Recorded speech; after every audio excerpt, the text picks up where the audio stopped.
Hi and welcome. I am really excited to be able to share this tutorial with you guys today.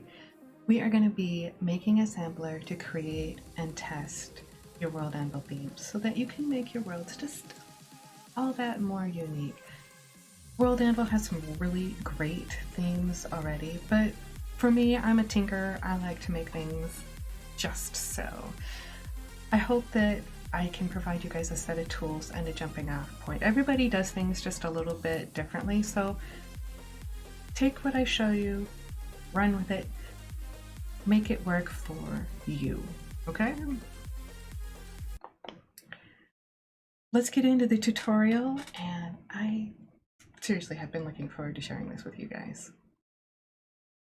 I've put together some show notes, and I will put those in the little description below in the video here for you guys so that you can see all the links that I have for you. And if there's one that I didn't have on the original show notes link, then I'll put it also in the description below. So I want to show you guys some of the things that I've done to, in the long run, make my life a little bit easier. I work hard to be lazy. So let's I'll show you what we've got going on here. So the first one that I did was for my Liminal Chronicles world. It's for my series of books and set in a modern but very mythical fantasy Japan. And I wanted to have very contrasty colors and to have the Asian influence but not be flowery. So as you can see, that's kind of what I've done for the stark colors and one or two main colors to go with it.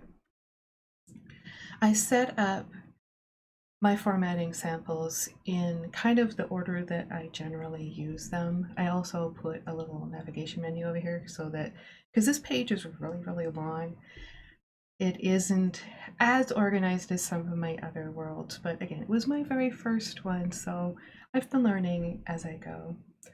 But I put in there everything that I use, from everything from a non-character space for kind of spacing things out if they don't space out the way I want with regular space characters, to some of the font awesome icons that I use, to links to my worlds.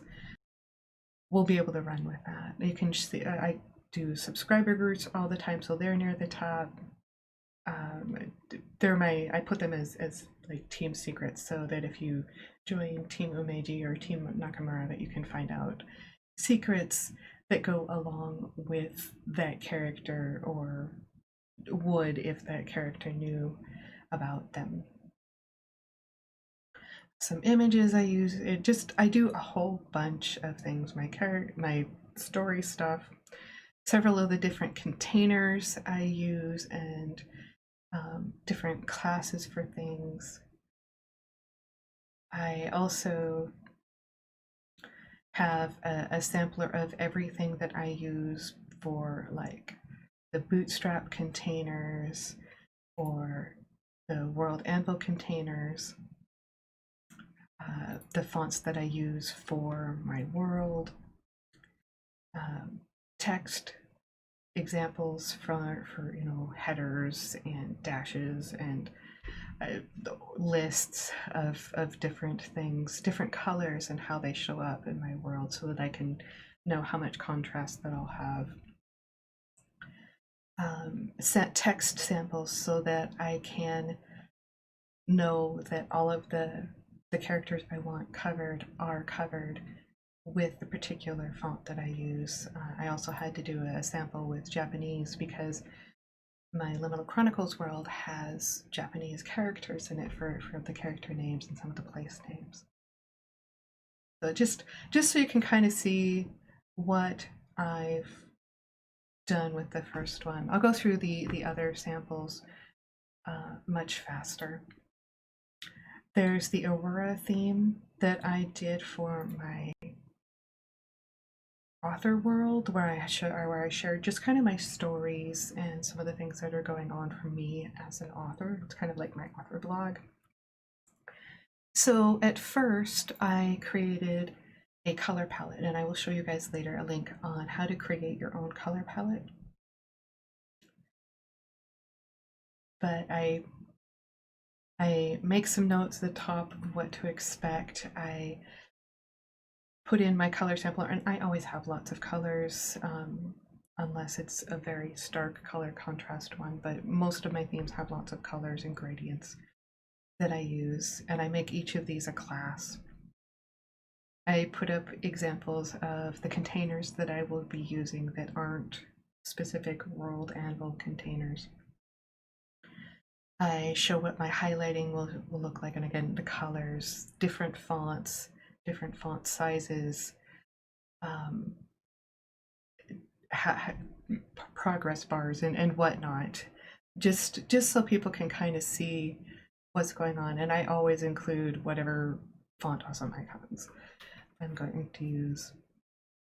Then I also, on a different page, do the not theme specific fonts and not fonts, but containers that are generic for World Anvil and Bootstrap and things like this. So then if I have any odd notes, like how I did the header here, that was a gradient and I had to do specific things for that, so I put notes on that. So if anybody ever wants to copy that, or I want to share how I did that, I can let people know what to do about it, because this doesn't do normal things in CSS. So font samples. And now here I get into the World Anvil containers. I have a cover, I have user states, I have org charts. Some of these things don't work well in a stat block, but I do stat blocks for most of my samples. So the calendars, role-playing stat blocks. Here's the World Anvil text aspects and World Anvil containers. And then I had a sample map. It's further down there. Just anything I can think of that might need to be added in. We're going to go through an example of that together. So, oh, and really quick, if you guys click on some of the links for these, a lot of them are private. I just wanted them easy access. I think you guys can see the Aurora themed ones. The other ones are going to be private, so you won't be able to access them. So to do basic setup for this, we need to go look at the codex. So we're going to look at the guide to BB code commands, so the World Anvil code commands, and the basic formatting stuff. We're also going to need to look at the World Anvil CSS guide. So anything that is in these two guides, you're going to make sure that you have in your sampler. And then any of the other guides for like the map guide or anything that you can find in the codex. So you'll want to have examples of regular text, bold text, italics text, headers, all of the different header sizes, links, and your ordered lists. You also want to be able to do the font wrappers, like the quotes and the allows, anything basically that's going to be on this basic page that everybody can do. Then also you're going to want to look at the formatting examples. So you're going to want to try out columns and images and a couple things inside of each other. So like if you have a stat block that you put a lot of things in, test that out with those. You don't have to put a whole bunch of things together, but anything you might put inside another thing, like variations on text, you want to make sure that you put those in to your samples. So, and also, yeah, make sure you have key value pairs so that you can have them look the way that you would like. And I also was going to make sure that you guys, so obviously you go through the basics, anything to do with BB codes, images, the dice rollers, if you're going to use those, embedding the 360-degree images, article blocks, make sure that you do samples of article blocks. And then check out, timelines, maps, anything that you think you're going to be using for your world. Go through this. Then, if you're a guild member, and especially if you're Grandmaster and above, you'll be able to use containers, which gives you a whole lot of other options. So, checking out, subscriber secrets, secrets themselves, calendars. So, put in samples of those according to your guild rank and what you're able to do. They also have a lovely CSS formatting page, so you want to look through that. So as you're starting out, they have some good examples in there of what to play with, and then several of us have donated tutorials that are linked to on the side. So that said, there's a couple different ways to do your sampler pages. Some people make a world that they do all of their samples in, and then whenever they make a new CSS for a theme or change anything in their CSS, they'll go do it on that tutorial or on that sampler world. That's great, but then you're going to have to copy and paste into it all the time. And it doesn't allow for variations from world to world, like if you're doing your own different styles of containers for each world. So what I personally like to do, and again, this is personal preference, not everybody's going to like to do it the way I do it. I like to use stat blocks, but then again, there's going to be some pros and cons with everything. So some of the pros of using a stat block for your samples is once you create that stat block, you can drop it into any world that you want. It's just one little bit of code, and you only ever have to update things that have changed in World Anvil or new things that have come into World Anvil in one place. And that's what I like about it. I also like that it helps me organize my code, so I have like all of my text samples in one place, and I have all of my Unicode sampling for like Japanese in another block, and I have all of my Bootstrap containers in yet another block, so I can kind of organize them in what makes sense to me, and it helps also organize my code. Then later on I can, for all of the text stuff I can put together, in CSS in one text section.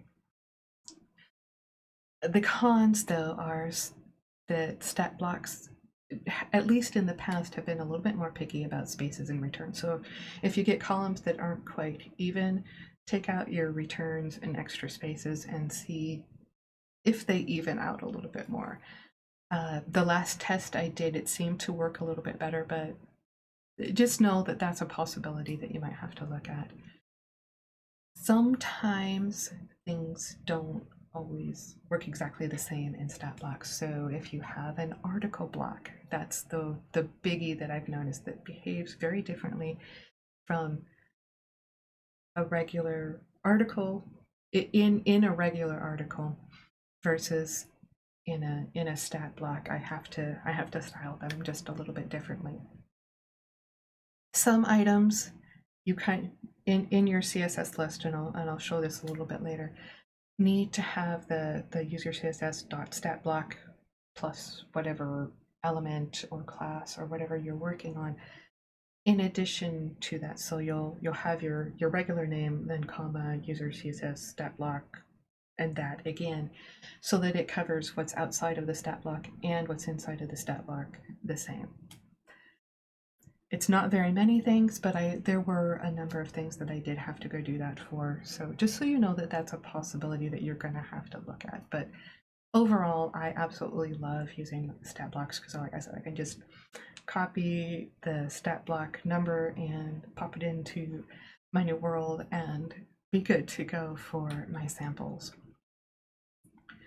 As you saw in several of my other worlds, I also created a jump menu, and I have links in the show notes here for you to ways to create those. You can create a container with an article TOC in there and make that a jump block or a jump menu, or you can create your own little table of contents there. I've done both. They both work well. Is there anything else? Oh, and I have a sampler page of what bootstrap containers that I've been able to figure out that seem to work well with World Anvil. So if you're Grandmaster and above, you can play with bootstrap containers. So you can see, you know, what the spacers look like, or Jumbotron, or a well block, alerts, I don't see it here, but there's, you can do like percentage bars, you can do panels, you can do buttons, all sorts of fun things. So I have that linked in the show notes for you guys to be able to play with too. Then you'll also want to make sure that if you create any of your own containers, that you make it easy for yourself. So any of the containers that I use, I also provide a block with the code in there so that I don't have to remember, okay, what class went with what to create this effect. I have samples of pretty much everything that I use regularly. I also created a color palette. So if you guys want to create your own color palette, in the worlds that I have, I used some code that was gifted to me from Adamant, and I'm not giving out that, but I recreated the ability to make a color palette for you guys with Bootstrap, and I provided the code so that you can do that if you want to make your own color palette and see how well the colors work together, and then you can kind of tweak them and make sure that they, if they don't work well together as much as you like, you can tweak them and make them work together.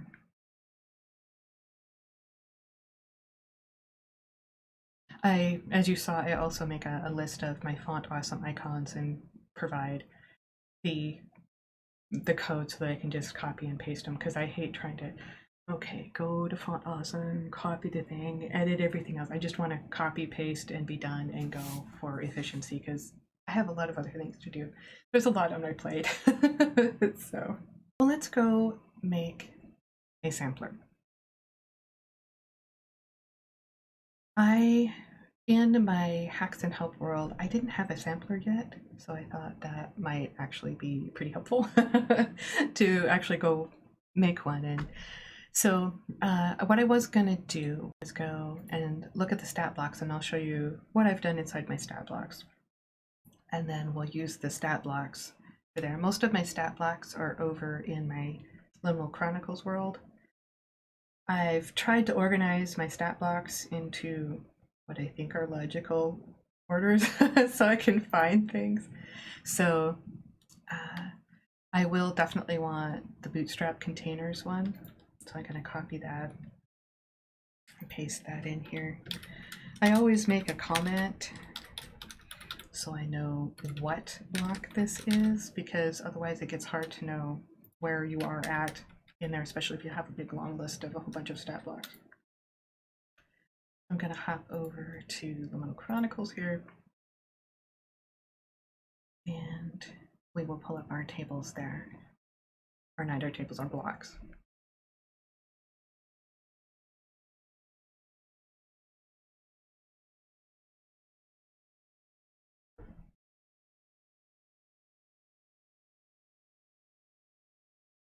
So I have theme samples right there. So usually I put my text samples at the bottom. So I'll put my Unicode ones way down at the bottom, because I once I do the formatting, it's done pretty fast. was 9.5. Okay, that one was Japanese. So.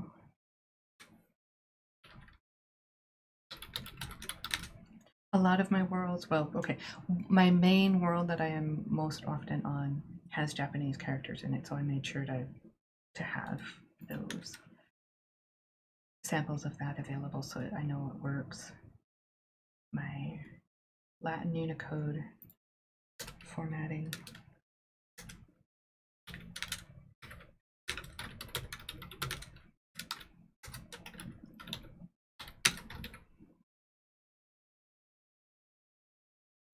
Oh, and I was going to show you guys these. So if we go look at the, say the Japanese sample.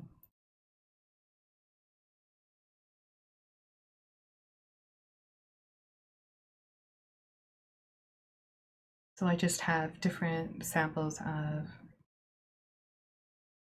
the quick brown fox jumps over the lazy dog and like that. So then to show you a quick how I deal with the containers. I usually do 2 columns so that I can see them all at once and there's less scrolling. I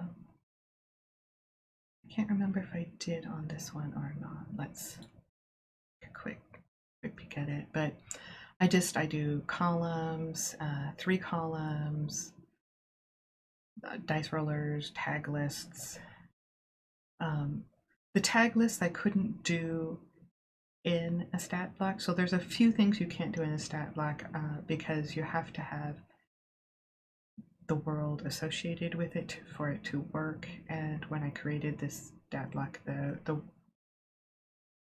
the stat blocks weren't associated with particular worlds. It might work now. I'd have to go back and check, just so you know that some things might not work out. So I did the spoilers, the headers, but just everything inside of there. And yeah, this one isn't in columns. I think because I had a whole bunch of columns, I didn't want to put columns in columns. But if I look at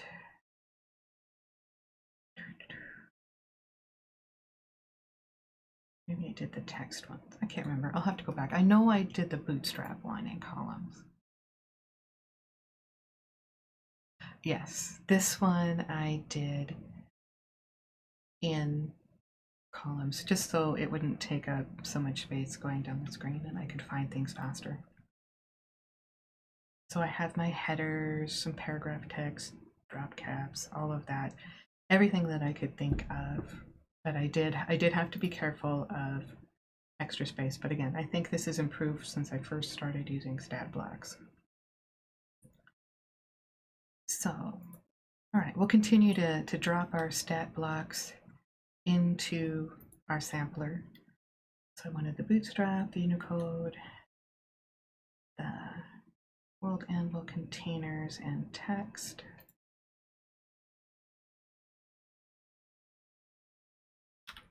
So I kind of put them in the order that I'm going to use them most often. So the most often stuff that I use is at the top.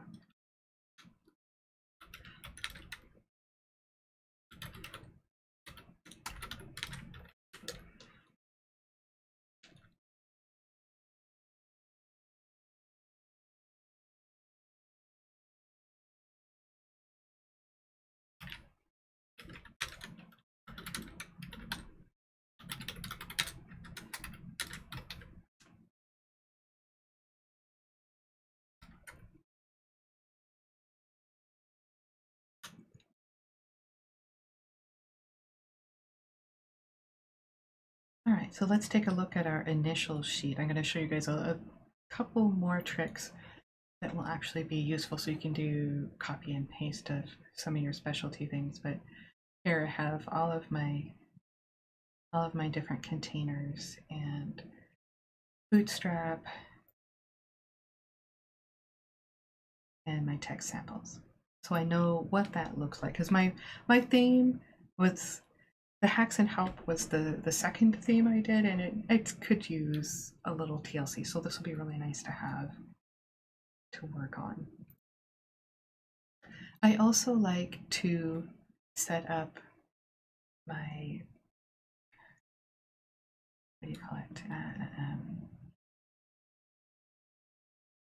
think I had an example of it in here.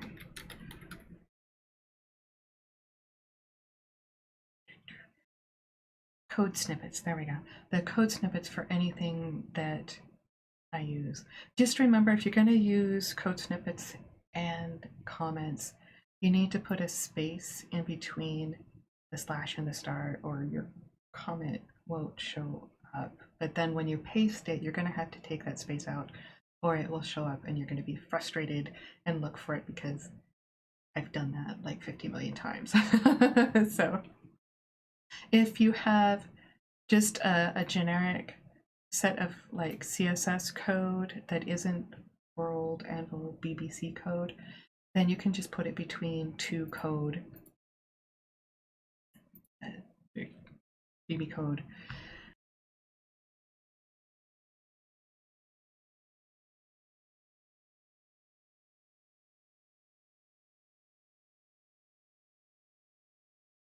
So if you're using World Anvil code and you want to be able to copy and paste it into your world later, because you have several containers with classes and things like that, make sure you put it inside code tags, but also put the no parse tags inside of that, so that it won't treat the code that you're trying to use as something that it needs to render as, you know, an allowed box or a container to show up in the page. You just it'll know to just treat it as text. So for example, I did a font awesome icon, and then I put code and no parse code tags inside the code tags for the little heart font awesome icon that I like to use. So just as an example for you guys. All right, so if we want to do that, I'll do an example of that so you guys can see what it looks like on the page. So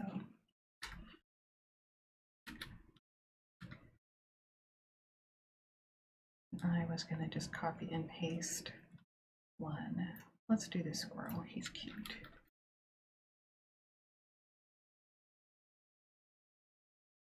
So this is our sample code, but I also want to show what it looks like. So I'm going to put that on the outside, but I still want it in my code box.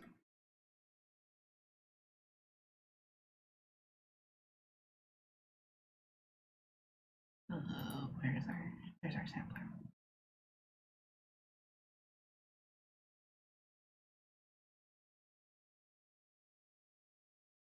And there we have our squirrel with the code that we can just copy and paste elsewhere. So if I was doing another sample, like I usually had a class I called HL box for highlight box. I can just type that in there, HL box.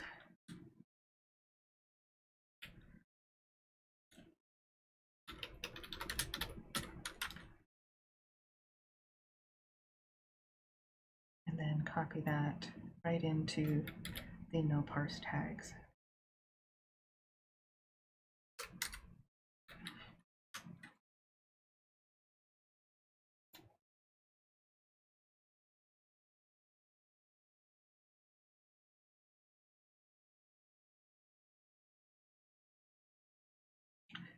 So, oh, and that was in a section, so it wasn't it was just a highlight. It wasn't actually, let's make it a container too, so we can see the difference. Because sections are treated as inline in the text, and containers make a return, so it looks like a box by itself.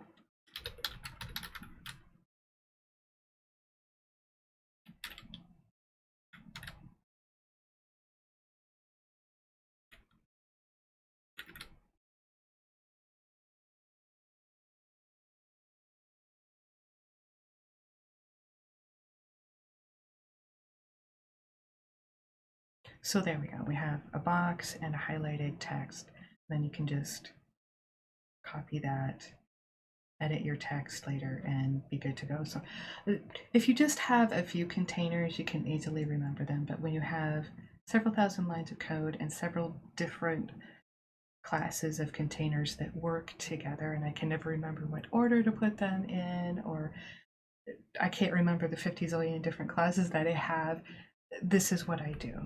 So on here I can show you kind of containers. Did I do containers? Okay, so I have one where I have the basic HL box, but I then go and change it with a charcoal background and white text. And then I also want to display any stat blocks as if it's the block that I have it in instead of as a stat block. So I have several different, and I can never remember all of the names, so I have to go look them up. This is why I make my samples of the things that I use most often. All right, so that's basically how we set up our formatting page without going into a ton of CSS. I'm going to give you a really quick example of a couple things we'll tinker with, and we can go in farther into this in another tutorial, but I want to give you just a start to get you going. So on our theme and formatting sample page, I am actually going to open up Stylus, and I'm going to open up my test here because I don't, we can just, it's very basic and I haven't done anything with it. I like to use the Chrome extension Stylus because the World Anvil editor here is good, but when you get many thousand lines of code, it slows down, and the Stylus extension doesn't slow down when you have many thousand lines of code. So it just depends on what your needs are. Both of them change on the fly. So I just prefer this one because I can more easily use it. I can do undos, and it's not permanent until I copy it from here and paste it into this one. So it's my preference. Use it or don't. So, all right, so if we wanted to change, say, the header color, let's go and use inspect. I right click, choose inspect, and it's going to open up scoot this over a little bit so I can see better. So I've selected the header 1 style, and you can see I've told it that I wanted the color to be white. But what if I don't want it white anymore? Maybe I want it a bright blue. So what I do, remember that in World Anvil, anything that we change, we want to put under user CSS or any of the variants on that. So user CSS is the main stuff on the page. User CSS extended is what's below the page, like in the comments box. There's a user CSS map. Go and look at the codex and you should be able to find them. You can also kind of poke around and look at your page. So like when you hit div class and user CSS, that's where user CSS is defined. So if you would close it, anything that is inside of those brackets when you close it and open it is what is in user CSS, and the same for user CSS extended or user CSS presentation or user CSS map or whatever you're working on. So we're gonna just make this work for user CSS and user CSS extended. Those usually cover pretty much everything you're gonna need. So if you're using an HTML element, so H1 is an HTML element. Let's go back and peek at it in inspect so we can see exactly what we're working with. Come on, there it was. So this is an H2 element because it's in the funky little arrow brackets. if we type user CSS, the dot user CSS, that is a class name. Anything without a dot or anything in front of it is a class, or not a class, an element, an HTML element. Anything with colon after it is going to be a modifier to whatever you're working on. So the befores and the afters are modifiers to those. Oh, and if you see a pound, like pound top, that's a unique ID on the page. It's called an ID. So the pound sign, it shows you that it's an ID, just so you can kind of know which ones to use where. Let's see if I can find an example of an ID in here. So ID profile, if you wanted to change the profile. We're not going to, because that's not in user CSS. But if we wanted to change an ID, we'd put the pound in front of it and then the name of the ID. So let's change the color of our header, our H2 header. Now, oh, speaking of headers, just so you know, the World Anvil H1 header is H2 in HTML, and so on and so forth. So the H2 header in World Anvil is the H3 in HTML, and this is because Demi put it so that the header title would be the H1 for the page, and that helps us with SEO for our pages. So there should be one big H1 title on your page and anything else under that, and it behaves better in SEO. So just so you know, they're off by one. Okay, so when I did the inspect for this and it shows up as an H2, don't be surprised. Okay. All right, so we're going to change its color. Now, text colors are usually just defined as color, and I have links to all the CSS stuff you will probably ever need for the W3 schools pages on the show notes. So go check that out. If you haven't played with CSS much, you can find all of these things there. Or just pull up somebody's page and kind of poke around at it. Just please do not just copy their code. People have put hours and hours and hours of work into this, so it's very rude to just go copy people's code. Okay. If you like something they did, a lot of times the experienced coders will be happy, and if you just say, hey, I like how you did that, this, can I copy it, or could I donate to your Ko-Fi or something in order to be able to use it, they'll probably be very happy. I found some really cool stuff that Adamo did, and they were very, very nice about it, and I had donated to threw some cash in their donation page, so it worked out really well for both of us, and it was just a nice way that they knew their code was being looked at and that people appreciated the work that they did. So we were going to change the color for this. You can either use web color names, so if you just do a search for web color, Wikipedia has a web color page, or you can use like RGB, red, green, blue, or you can use hex colors. Or not hex colors, RGBA. So you can use, you type in RGBA and type in your numbers for red, green, blue, and how much opacity you want. I usually use the hex colors because that's what I started with and it makes sense to me. So if I wanted a blue, let's see, red, green, blue, and I don't want it that dark, so I can go in and tinker with it.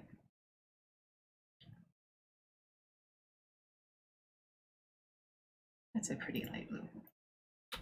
And for the very last element in your CSS declaration, in the funky little parentheses here, you don't have to have a semicolon, but I always add it because invariably I'll have something I add in later underneath it and I'll forget to add the semicolon, so I just add them right away. Then let's see, it did, oh, it's not enabled. I need to enable it.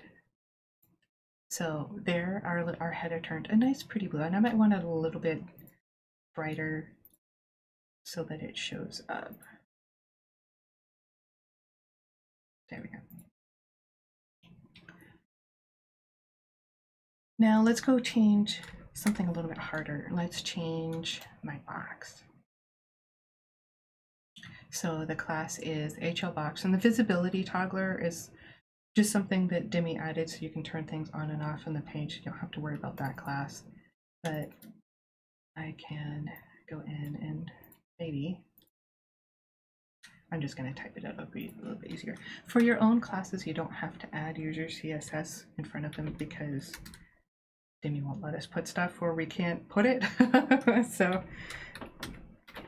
they are caps, they are case dependent. So if you have capital letters, you need to use capital letters again. So if I put background, let's say pink just for fun. Oh, that's ugly. We'll want to fix that.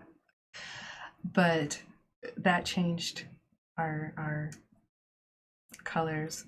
For my highlighting, it was just a section, so it changed it, the class with HLBox there and HLBox here, so I changed it in both places. But let's say I want to add different color. That is just hideous.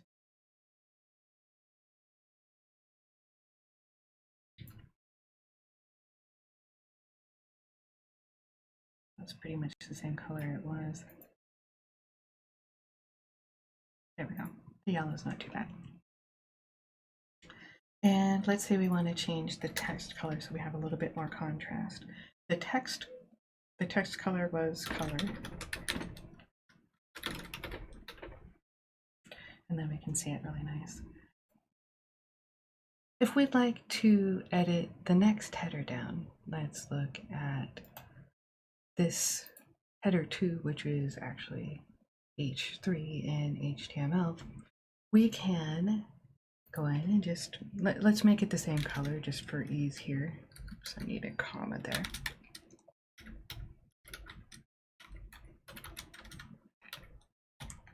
We'd put H3.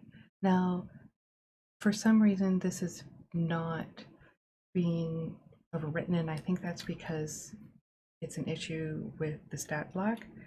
So what we'll do is put user CSS dot stat block, and then it changes. So every once in a while you're going to come across an element in the stat blocks that just doesn't behave. You could also use important, but I really try not to use the important aspect.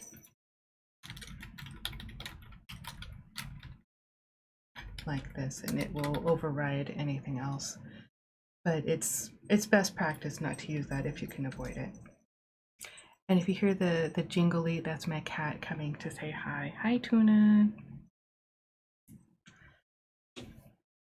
So also you can make sure that it works in user CSS extended. So just add a comma and add to the list. So user CSS extended, and we'll do H2. And that way, if it's in down by the comment box or anything down below, that it would work there too. If you're not sure about how these things called the selectors work, you can go to the CSS reference, and I have that in the show notes. I made sure to add that so that you guys could find it, and it explains the classes and the IDs, the elements, and how to use each of those things, the before and the after, pretty much anything you're going to need. And so it really does help to read through that and look up at different examples. Look at other people's code and see how they use it so that you can utilize the classes too. There are a couple things that are not allowed in World Anvil, and they one of the things is this arrow. It's just for security purposes.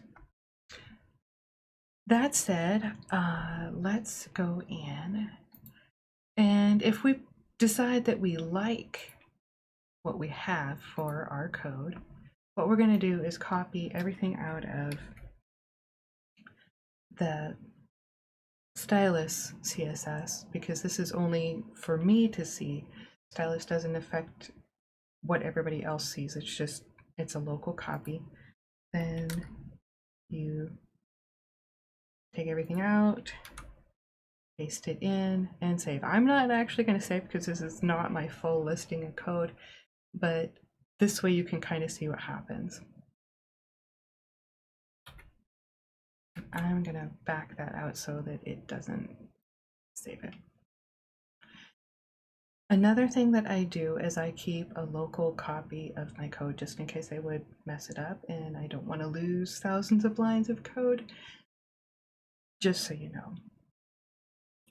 That is what I have for you guys today. I really appreciate you joining me today, and I hope that some of the things I got to share help you guys out. Thank you, and until next time.